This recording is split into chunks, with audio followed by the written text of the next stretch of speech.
Lauren finally said something that sounds somewhat informed and intelligent.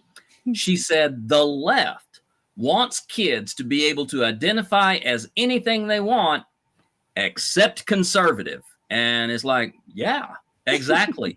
If the conservative elements in this country are so hell-bent to create an environment where teenagers are at higher risk for self-harm and choosing to end their life, then yeah, we want them to choose to be anything other than conservative. We want them to be in a place where they can be themselves without having to face, a government that wants to invalidate them to the point that they no longer want to live. So yeah, she's right on. We don't want them to be conservatives. Why? Because conservatives are not the ones who are looking out for their interests. They are only looking out for the interests of religious Christian groups who are trying to create a theocracy and fascist government so that they can have their religious rule in place and determine the welfare and the future course of this country.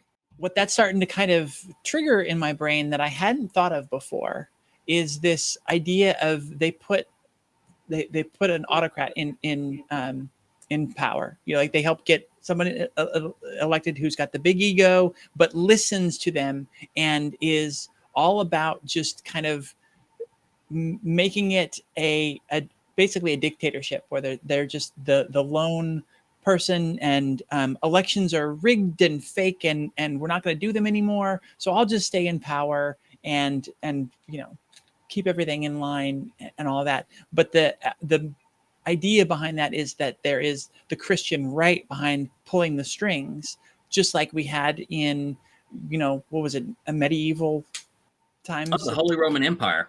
Mm-hmm. The Holy Roman Empire recognized that, each individual nation had its own ruler. So, you had what was, the ruler of Austria, the ruler of France, the ruler of Switzerland.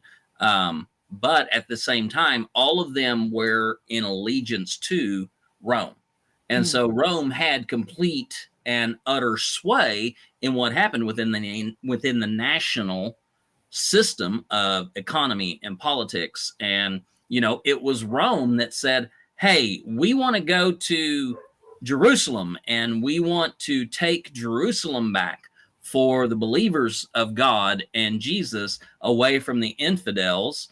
And, Rome was able to convince all of these countries where it had some grip on them to offer up finances as well as soldiers to go and fight for the cause. So surprised. I couldn't put the math together on why the far right was pushing so much for so many things that looked like they were anti-democracy or eroding the democracy. And when you start to kind of frame it in that sort of a reference, it starts to kind of make sense. So, absolutely. You have to remove the idea of love everyone from the church, because love does not include respecting other people as individuals. Love only allows for a sense of pity, a sense of false empathy, which basically says, you're going to hell. I am so sorry for you. Full stop. It doesn't matter. We don't want you in our group, because if you come into our group, we will be expected to give you something that we have. And what we have is precious to us, so therefore you can't have it. Look, Christians will try to convince you that they want you to be saved. They don't want you to be saved, because if you're saved, you join their church. If you join their church, you drain their resources. And if you drain their resources, things have to change. And that is the last thing that they want.